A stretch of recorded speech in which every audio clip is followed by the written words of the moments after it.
دروازے کی ہتھی گھما کر وہ اندر داخل ہوا تو وسیع اور عریض کمرے میں نیم تاریکی کا راج پایا۔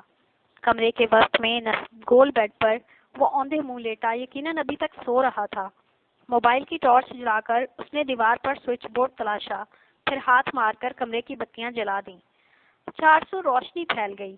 بیڈ کے اطراف میں گرے جالی دار پردوں میں سے اس کا توانا وجود واضح طور پر نظر آ رہا تھا۔ قدم قدم چلتا وہ بیڈ کی طرف آ گیا۔ نظر فرش پر پڑی جہاں اس کے سلیپرز بے ترتیبی سی پڑے ہوئے تھے۔ سائڈ ٹیبل پر رکھی ایشٹرے میں ان گنت سگریٹ بٹس تھے۔ بیڈ پر بکھرے کشنز میں سے کچھ اس کے کسرتی وجود کے نیچے دبے ہوئے تھے۔ بتیاں جلنے پر جہاں وہ کسمسایا تھا وہیں آہٹ پا کر ایک دم سیدھا ہوا۔ پیشانی پر بکھرے بھورے بال سیاہ بھووں تک آ رہے تھے۔ مندی مندی آنکھیں کھول کر اس نے مقابل کو پہچاننے کی کوشش کی۔ لمحے کے 1000ویں حصے میں اس کے حواس بیدار ہوئے تھے۔ تم؟ اٹھ کر بیٹھتا وہ حیرت زدہ سا بولا۔ ہاں میں، یاد آ رہی تھی تو میں آ گیا، شانزل نے ڈٹائی سے کہا۔ اس کا جواب سن کر بدر کی بھویں تن گئی۔ اس نے پلٹ کر سرہانے پڑی اپنی شرٹ اٹھا کر چڑھائی اور جالی دار پردہ ہٹا کر بیڈ سے اتر گیا۔ آ گئے تھے تو ڈرائنگ روم میں ویٹ کرنا چاہیے تھا، میرے روم میں کیوں آئے تم؟ آنکھوں کے آگے آتے بال پیچھے کرتا وہ بے تاثر لہجے میں بولا، پھر ساتھ ہی دروازے کی طرف بڑھا۔ نواز، نواز! ملازم کو پکارتے ہوئے اس کے لہجہ برہم تھا۔ تم اپنے ملازمین کو اس لیے ذلیل کرو گے کہ انہوں نے مجھے تمہارے روم میں کیوں آنے دیا؟ اس کی طرف گھومتے ہوئے شانزل نے سنجیدگی سے پوچھا تو بدر نے پلٹ کر اسے گھورا۔ مجھے یہ سب پسند نہیں ہے شانزل، میری اجازت کے بغیر میرے ملازمین بھی میرے کمرے میں نہیں آتے۔ وہ سخت لہجے میں بولا تو شانزل نے ہولے سے کندھے اچکائے۔ میں تمہارا ملازم نہیں ہوں۔ وہ واقعی ڈھیٹ تھا۔ میرا دماغ خراب مت کرو شانزل، وہ غصے سے بولا۔ وہ تو پہلے ہی خراب ہے، اس سے پہلے کہ میرا خراب ہو جلدی جاؤ اور فریش ہو کر آؤ، ہم باہر جا رہے ہیں۔ اس نے بنا اثر لیے آگے بڑھ کر اسے دھکا لگایا تھا۔ تمہارا مسئلہ کیا ہے؟ بدر برہم ہوا۔ تم، شانزل نے یک لفظی جواب دیا۔ تم کیوں میرے پیچھے ہی پڑے رہتے ہو؟ کیونکہ میں تم سے محبت کرتا ہوں۔ بکواس بند کرو ورنہ جان لے لوں گا تمہاری۔ فضول انسان، جب دیکھو محبت محبت کرتے رہتے ہو، بیزاری بھرے انداز میں کہتا وہ ڈریسنگ روم کی طرف بڑھ گیا کہ فی الحال شانزل سے جان چھوٹتی نظر نہیں آ رہی تھی۔ ہاں لے ہی لو جان، تمہیں کم از کم یقین تو آئے گا، شانزل نے پیچھے سے کہا تو بدر کے بڑھتے قدم رکے۔ کیونکہ میں آپ سے پیار کرتی ہوں، علیشا کی روتی ہوئی آواز اس کے قدم جکڑ گئی۔ لب بینچتا وہ شانزل کی طرف گھوما۔ یہ سب لفظی باتیں ہیں، دعوے کرنا آسان ہے، لیکن جب عمل کی باری آتی ہے نا شانزل ربانی، تب غصہ، ناراضگی، بدگمانی سب درمیان میں آ جاتا ہے اور عمل کہیں بہت پیچھے رہ جاتا ہے۔ سر ترین لہجے میں کہتے بدر کی آنکھیں سلگنے لگیں۔ جب عمل کی باری آئے گی نا بدر لگاری، تب تم شانزل ربانی کو بے مہر نہیں پاؤ گے۔ اگر دینا پڑا تو تمہیں اپنا دل، گردہ، جگر، پھیپھڑا سب دے دوں گا۔ بدر کی طرف دیکھتا وہ مدھم غیر سنجیدہ انداز سے بولا تو وہ نہ چاہتے ہوئے بھی بدر کے لبوں پر ایک دھیما تبسم بکھر گیا۔ تم سے اچھا فلرٹ کوئی نہیں کر سکتا شانزل ربانی، کہہ کر وہ ڈریسنگ روم میں جا گھسا، جبکہ اتنی دیر سے دروازے سے کان لگائے کھڑے نواز نامی ملازم نے اندر جھانکا۔ سائیں، سردار سائیں نے بلایا تھا مجھے، پوچھتے ہوئے اس کے چہرے پر مسکینیت طاری تھی۔ اس کی شکل دیکھ کر شانزل ہنسا۔ بچت ہو گئی ہے تمہاری، میں نے غصہ ٹھنڈا کر دیا تمہارے سائیں کا، شانزل نے اس کے کندھے پر ہاتھ رکھتے ہوئے کہا۔ تبھی ڈریسنگ روم کا دروازہ کھلا تھا اور وہ باہر آیا۔ بھرپور سنجیدگی سے نواز کی طرف دیکھا تھا، جسے بدر کو سامنے دیکھ کر ہی اپنا حلق خوش ہوتا ہوا محسوس ہوا۔ سائیں، بڑے سائیں شمون لغاری نے کہا کہ یہ آپ کے دوست ہیں تو انہیں کوئی تکلیف نہ ہو، لیکن میں نے پھر بھی انہیں بہت منع کیا تھا کہ آپ کے کمرے میں نہ آئے، پر اپنی صفائی دیتے ہوئے اس کی آواز کانپ رہی تھی۔ میں نے تمہیں اسی لیے بلایا تھا کہ آئندہ اسے منع کر کے میرے غضب کو آواز مت دینا، سمجھے تم؟ اب اپنی شکل گم کرو، وہ کرخت لہجے میں بولا تو حیران ہوتا ملازم جی جی کرتا واپس پلٹ گیا، جبکہ اسے پینترا بدلتے دیکھ شانزل نے بھویں اچکائیں۔ بدر نے اسے دیکھتے ہوئے کافی سنجیدگی سے بائیں آنکھ دبائی تھی. لبوں پر کوئی مسکراہٹ نہیں تھی، لیکن اس کا ایسا کرنا ہی شانزل کو مسکرانے پر مجبور کر گیا تھا. کمینہ، شانزل زیر رب بڑبڑایا، جبکہ بدر اثر لیے بنا واپس ڈریسنگ روم میں گھس گیا. پھر جتنی دیر میں وہ فریش ہو کر باہر آیا، اتنی دیر میں شانزل نے ڈرائیونگ روم میں شمول لگاری کے ساتھ کافی گپ شپ لگا لی تھی. شمول لگاری بھی بس مٹی کے لیے ہی نکل رہے تھے. جہاں اس کی گاڑی نے لگاری ہاؤس کا گیٹ پار کیا تھا، وہیں شمول لگاری بھی اپنے آدمیوں کے ساتھ مٹی کے لیے نکل گئے تھے. جانا کہاں ہے؟ گاڑی ڈرائیو کرتے بدر نے شانزل سے پوچھا تو شانزل نے گردن موڑ کر اسے دیکھا. اس کی خاموشی سے جواب اخذ کرتا وہ چہرے کا رخ موڑ گیا. مقتول کی طلبہ میں کوئی بھی فجر نامی لڑکی نہیں ہے میرے سرکار. فون کے اسپیکر سے ابھرتی آواز سنتا وہ چھت پر ٹہل رہا تھا. تم نے اچھے سے معلوم کیا ہے؟ منصب نے سنجیدگی سے پوچھا. جی میرے سرکار، لیکن ایک گھرانہ سیدوں کا ہے، میری وہاں تک رسائی نہیں ہے. میں نہیں جانتا کہ وہاں وہ جن بچوں کو پڑھاتا تھا ان کا نام کیا ہے. دوسری جانب موجود شخص نے مدھم آواز میں کہا. کون سا گھرانہ؟ منصب کی چھٹی حس بیدار ہوئی تھی. زرکوی زیدی کی بات کر رہا ہوں سرکار. اسپیکر سے ابھرتی آواز بے حد مدھم تھی. نام سن کر منصب کی بھویں تن گئی. زرکور زیدی عمر زیدی کا سالہ تھا. ٹھیک ہے، باقی میں دیکھ لوں گا، سنجیدگی سے کہہ کر اس نے کال کاٹ دی. انگلیوں میں موبائل گھماتا وہ نارنجی پڑتے آسمان کی وسعتوں کو دیکھنے لگا. اس کی نادیدہ حس کہہ رہی تھی کہ اس قتل میں عمر زیدی ملوث ہے. بہرطور اب اسے اس معاملے کی تہہ تک جانا تھا. چلتے چلتے وہ یوں ہی گرل کے پاس آیا تو نیچے لان میں نظر پڑ گئی، جہاں سندل بیگم اور مہرماں ایک دوسرے کے مقابل تھیں. لب بھیجتا وہ سرعت سے پلٹا تھا. 2 منٹ سے بھی کم کے وقفے میں وہ نیچے پہنچ گیا. میں جہاں چاہوں وہاں جاؤں گی، آپ پلیز میرا راستہ چھوڑ دیں. اسے مہرماں کی مدھم مگر تلخ آواز سنائی دی تو اس کے قدموں میں تیزی آ گئی. مجھے تمہارے راستے میں آنے کا شوق نہیں ہے، لیکن پہلی مرتبہ بھی بے احتیاطی کی وجہ سے تم نے نقصان اٹھایا تھا اور اب بھی تم یہی کر رہی ہو. سندل بیگم اس پر گرجیں. اپنے ظلم کا الزام مجھ پر مت دھریں پلیز. دھکے اور کوسنے آپ نے دیے تھے، میں نے کون سی بد احتیاطی؟ بازو لپیٹتے کھڑی وہ انہیں منہ توڑ جواب دے رہی تھی، جبکہ منصب نے اسے ٹوکا تھا. بس خاموش ہو جاؤ مہر شاہ. ان دونوں کے مقابل آتا وہ سخت لہجے میں بولا تو اس کے طرز تخاطب اور لہجے پر مہرماں کی زبان کو بریک لگ گئی.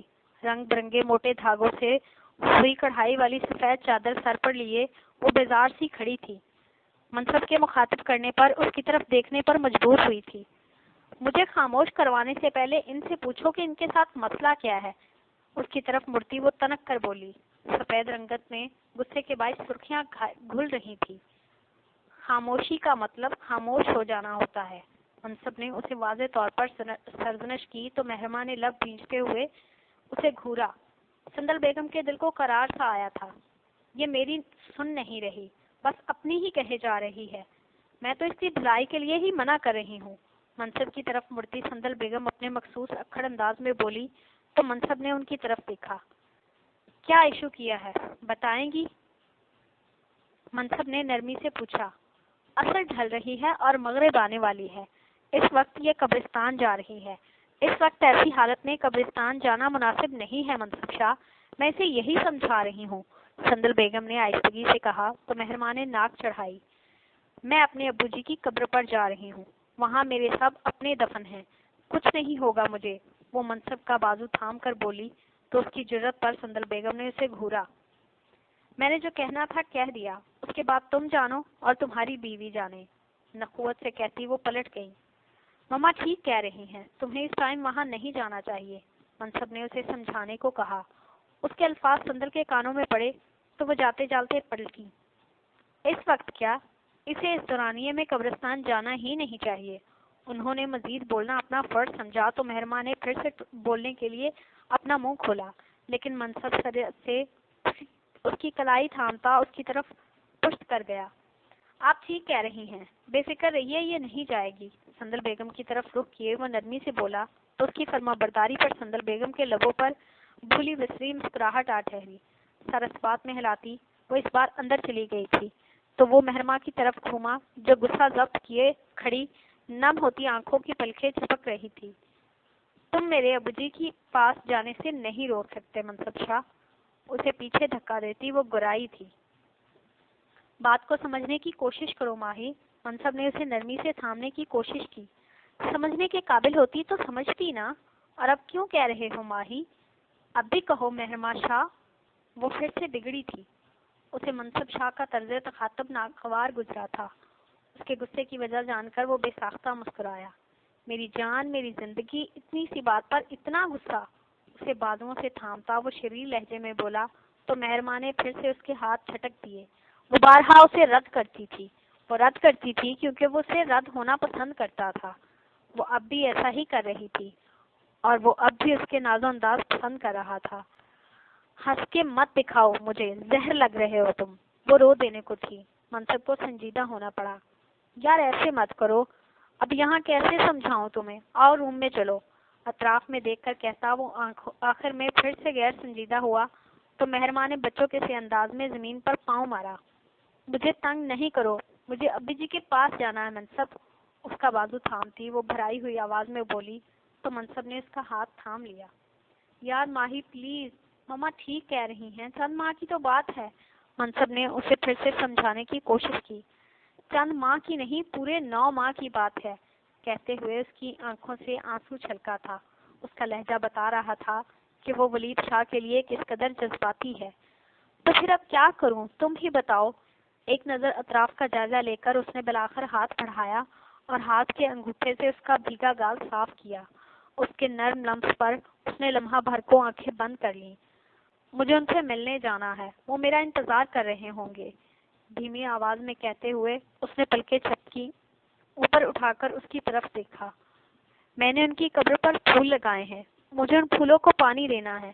ان کے نام کی تختی پر دھول لگ جاتی ہے، مجھے وہ دھول صاف کرنی ہے، بھیگی ہوئی آواز میں کہتے ہوئے اس نے منصب کے سینے پر ہاتھ رکھ لیا۔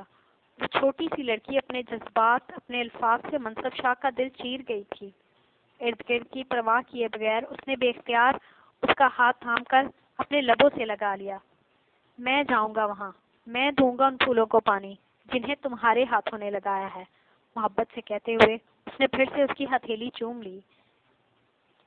میں ان کے نام کا کتبہ صاف کروں گا، میں انہیں انتظار نہیں کرنے دوں گا، آئی سویئر، منصب نے کہا تو مہرماں نے سخت نظروں سے اس کی طرف دیکھا۔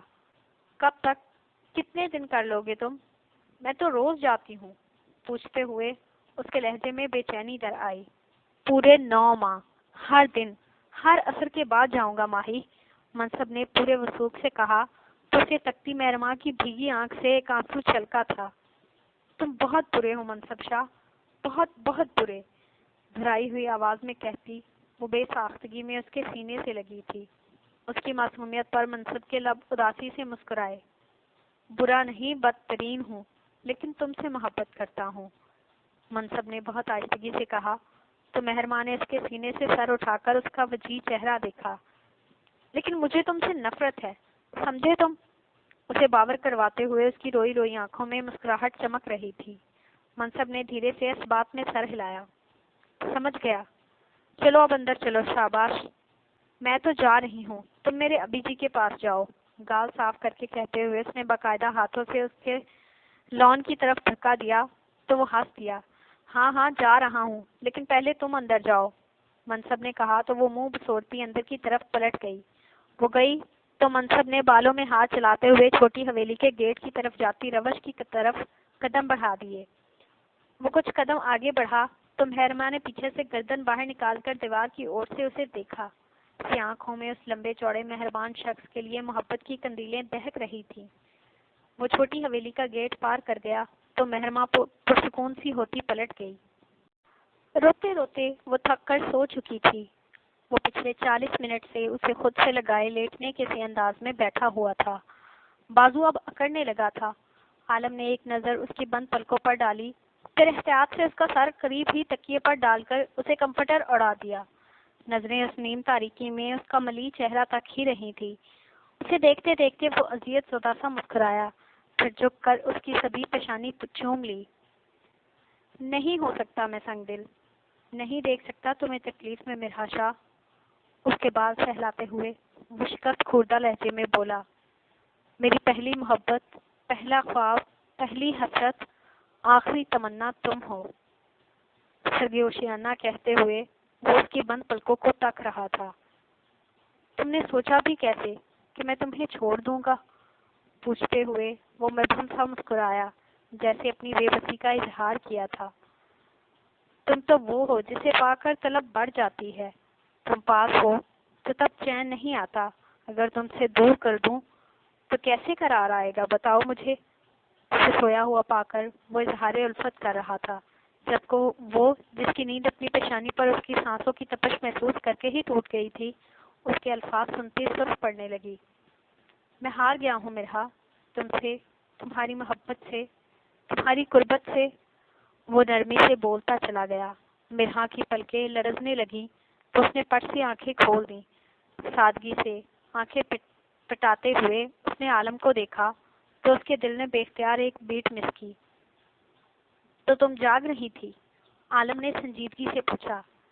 مرحا نے بامشکل نفی میں سر ہلایا۔ یعنی تم نے کچھ نہیں سنا؟ اس بار عالم نے بامشکل لہجے کو سنجیدہ بنایا تھا، ورنہ مرحا کے چہرے کی اڑی اڑی رنگت دیکھ کر اسے ہنسی آ رہی تھی۔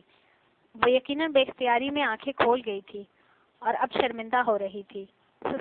سنا ہے، وہ اٹکتے ہوئے بولی تو عالم اس پر جھکا۔ مرحا نے اپنا سانس روک لیا۔ یعنی تم سوئی نہیں؟ وہ غیر سنجیدگی سے پوچھ رہا تھا۔ سوئی تھی، اس کے حلق سے مری مری آواز نکلی۔ تو پھر تم نے میری باتیں کیسے سنی؟ عالم مزید قریب ہوا، اتنا کہ مرحا کے رخسار جھلسنے لگے۔ وہ نیند میں ہی سب آوازیں آ رہی تھیں۔ وہ آنکھیں میچ کر بولی تو عالم کے لبوں کی تراش میں مسکراہٹ ابھری۔ وہ ذرا سا مزید جھکا اور اس کے تپتے رخسار پر اپنے نرم لب رکھ دیے۔ تو ڈر کیوں رہی ہو؟ سن لیا ہے تو اچھا ہے نا؟ تمہیں سے تو کہہ رہا تھا، عالم نے دور ہو کر کہا تو مرحا نے ایک گہرا سانس لیتے ہوئے پٹ سے آنکھیں کھول دیں۔ ایک بات کہوں؟ وہ جلدی سے بولی۔ اتنی باتیں تو تم نے بنا اجازت کے کہہ دی تھی، اب اجازت مانگ کر کیوں گھائل کر رہی ہو؟ عالم نے اسے چھیڑا تو وہ شرماتی چہرے کا رخ موڑ گئی۔ اب مجھے تنگ نہیں کرے سرکار، مسکراہٹ روکنے کی کوشش کرتی وہ کہتے ہوئے اٹھ کر بیٹھ گئی۔ تنگ تو تم نے مجھے کر دیا ہے، اچھا خاصا دل پر پتھر رکھ لیا تھا میں نے، عالم نے پھر سے سنجیدہ ہوتے ہوئے کہا تو مرحا نے شکوہ کناں نظروں سے اس کی طرف دیکھا۔ آئندہ اگر آپ نے اپنے دل پر یہ اچھا خاصا پتھر رکھا نا تو اوپر چھت سے کود کر خودکشی کر لوں گی، سمجھے آپ؟ وہ تپ کر بولی تو عالم بے اختیار کہکا لگا کر ہنسا۔ ویسے فضول باتیں مجھے پسند نہیں ہیں، لیکن تمہارا کہنے کا انداز ایسا ہے کہ مجھے پیارا لگ رہا ہے۔ نرم نگاہوں سے اسے دیکھتا وہ اسے سرزنش کرنے والے انداز میں کہہ رہا تھا، انداز پیارا ہے لیکن جب عمل کروں گی نا تب۔ چہرے پر آتے بال پیچھے کرتی وہ اپنی دھن میں بول رہی تھی جب عالم نے اس کی کلائی تھام کر اسے ایک جھٹکے سے اپنی جانب کھینچ لیا۔ مرحا کا دل شدتوں سے دھڑکا تھا۔ میں نے کہا کہ مجھے فضول باتیں پسند نہیں ہیں، اس کی آنکھوں میں جھانکتا وہ اس بار بھرپور سنجیدگی سے ایک ایک لفظ پر زور دے کر بولا تو مرحا نے پلکیں جھپکائیں۔ سرکار میں تو، وہ منمنائی، غصے میں، مذاق میں، حتیٰ کہ پیار میں بھی۔ تم سے آئندہ اس قسم کی دھمکی برداشت نہیں کروں گا مرحا جان، یہ میرے لیے ناقابل برداشت ہے۔ عالم اس بار لہجے کو نرم کیا تو مرحا نے اس بات میں سر ہلایا۔ گڈ گرل، اس کا رخسار تھپتھپاتے ہوئے وہ مسکرایا تو مرحا نے سکھ کا سانس لیا۔ میں اب جاؤں؟ مرحا نے بڑی شرافت سے پوچھا۔ کیوں؟ عالم نے اپنی مسکراہٹ دبائی۔ بڑی بیوی کو پتا ہے کہ میں یہاں ہوں، تو کیا سوچیں گی کہ دن دہاڑے میں اتنی دیر سے یہاں آپ کے ساتھ؟ ہاتھوں کی انگلیاں مسلتی وہ نظریں جھکا کر بولی تو عالم کو اپنی مسکراہٹ روکنا محال لگا۔ کیا سوچیں گی؟ میں سمجھا نہیں۔ وہ معصومیت کے ریکارڈ توڑنے کے در پہ ہوا تو مرحا نے بے اختیار نظریں اٹھا کر اسے دیکھا، لیکن اس کے چہرے سے کچھ اخذ نہ کر سکی۔ اب کیسے سمجھاؤں میں آپ کو، ایسے اچھا نہیں لگتا، وہ منمنائی۔ کیسے؟ عالم نے اسی کے انداز میں آنکھوں کو پٹپٹایا۔ یا اللہ، میں کیسے سمجھاؤں؟ ماتھے پر ہاتھ مارتی وہ حقیقتاً پریشان ہو گئی تو عالم ہنس پڑا۔ کچھ نہ سمجھاؤ، ادھر آؤ تم۔ ہنستے ہوئے عالم نے اسے خود سے لگانا چاہا تو اسے پیچھے دھکا دیتی وہ جلدی سے بیڈ سے اتری۔ بہت ہی وہ ہیں آپ، تیزی سے کہتی وہ دروازے کی طرف بھاگی۔ وہ کیا؟ عالم نے پیچھے سے آواز لگائی۔ بے شرم، جلدی سے کہہ کر وہ چھپاک سے باہر نکل گئی۔ اس کے ناز و انداز پر کچھ حیران ہوتا وہ مسکرا کر رہ گیا۔ جان لیوا لڑکی، مہلک بیوی، معصوم محبوبہ۔ بالوں میں ہاتھ چلاتا وہ سوچ کر رہ گیا، پھر کمفرٹر پیچھے کرتا خود بھی بیڈ سے اتر گیا۔ بتیاں جلانے کے لیے آگے بڑھا ہی تھا کہ بیڈ کے سرہانے پڑے اس کے موبائل کی رنگ کال شور مچانے لگی۔ وہ پلٹا اور موبائل کی سکرین نگاہوں کے سامنے کی۔ شہیر کالنگ چمک رہا تھا۔ عالم نے بنا توقف کے کال ریسیو کر کے فون کان سے لگا لیا۔ آسمان پر منڈلاتے سرمئی بادلوں کے سنگ شام وسعت اختیار کرتی جا رہی تھی۔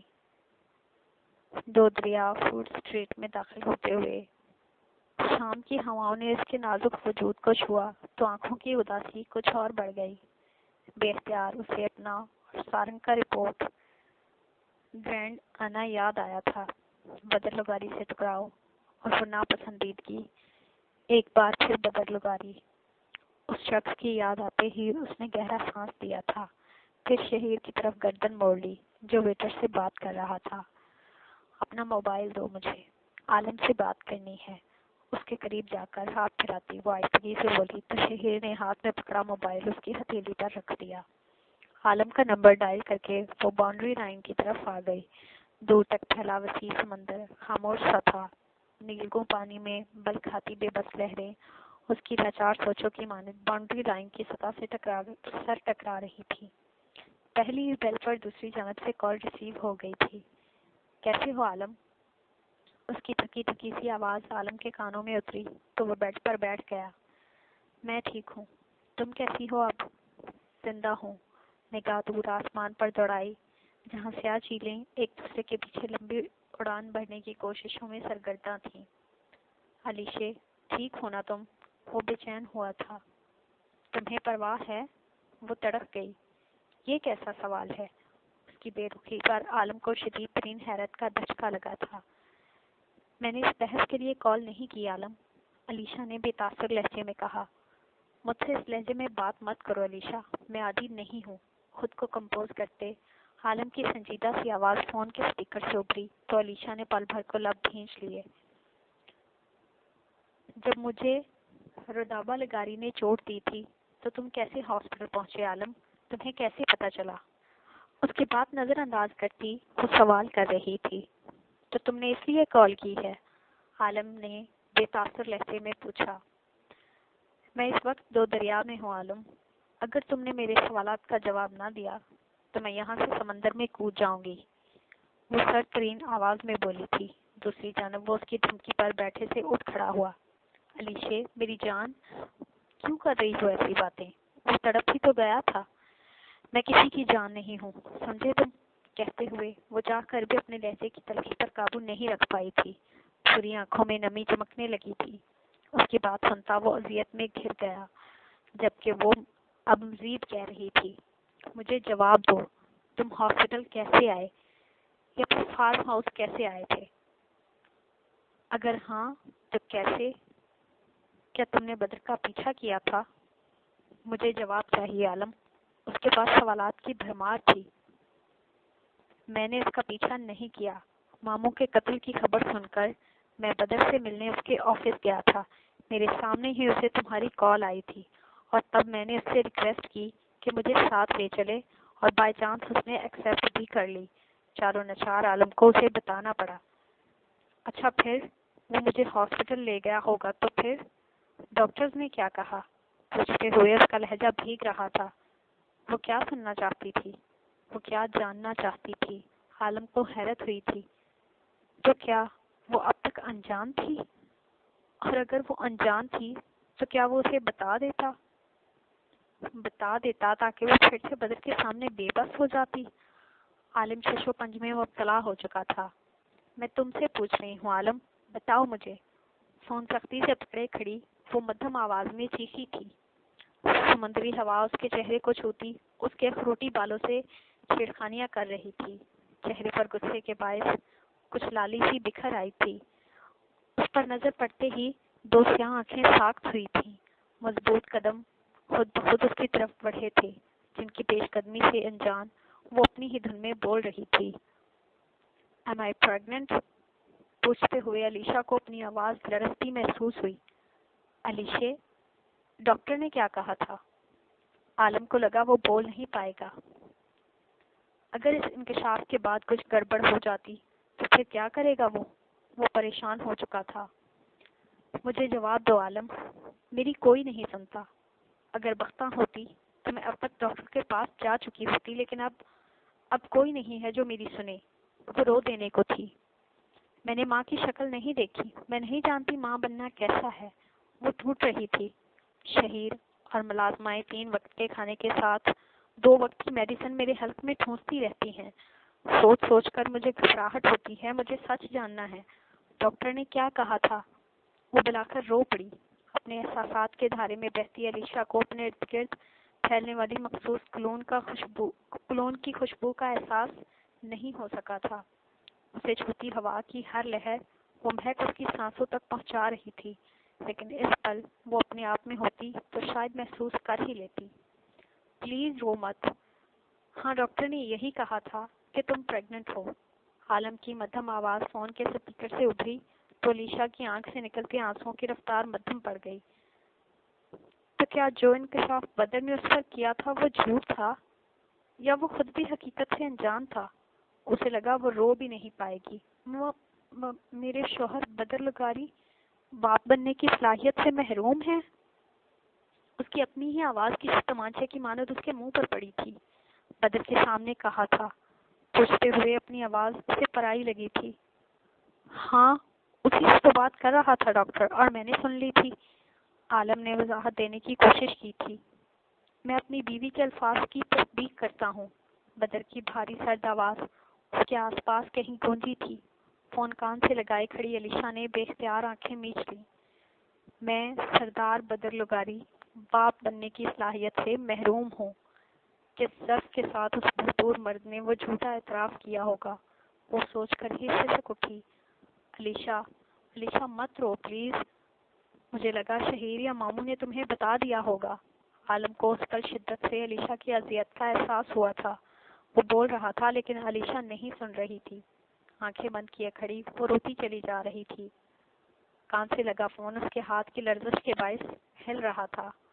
اس کی پشت پر کھڑے اس توانا مرد کی برداشت ختم ہوئی تھی۔ اس نے ہاتھ بڑھا کر اس کے ہاتھ سے موبائل لے لیا۔ وہ قریب ہوا۔ اس کی خوشبو بھی سانسوں سے ٹکرا گئی۔ روتی سے سکتی علیشا کا وجود پل بھر کو تھم سا گیا۔ آنکھیں کھولتے ہوئے اس نے سامنے دیکھا، جہاں تا حد نگاہ نیلگوں پانی تھا۔ پھر سرعت سے پلٹی، لیکن پلٹنے پر ایک ہاتھ سے بھی کم فاصلے پر کھڑے شخص کو دیکھ کر اسے اپنا دل رکتا ہوا محسوس ہوا۔ بلو جینز پر وائٹ شرٹ پہنے وہ اپنے پورے قد سے اس کے مقابل کھڑا تھا۔ سرخ و سفید چہرے پر سجی سیاہ ترین آنکھیں بے تاثر تھیں۔ علیشا کو لگا وہ اس شخص سے نظریں نہیں ملا پائے گی۔ وہ لڑکھڑا سی گئی تو پیچھے باؤنڈری لائن کی ریلنگ سے جا لگی۔ بدر نے احتیاطاً اس کے اطراف میں اپنے دونوں ہاتھ رکھ دیے۔ تمہیں تھامنے کو ہر بار میرا ہونا ہی کیوں ضروری ہے؟ اس کی بھیگی آنکھوں میں جھانکتا وہ بڑے اطمینان سے پوچھ رہا تھا۔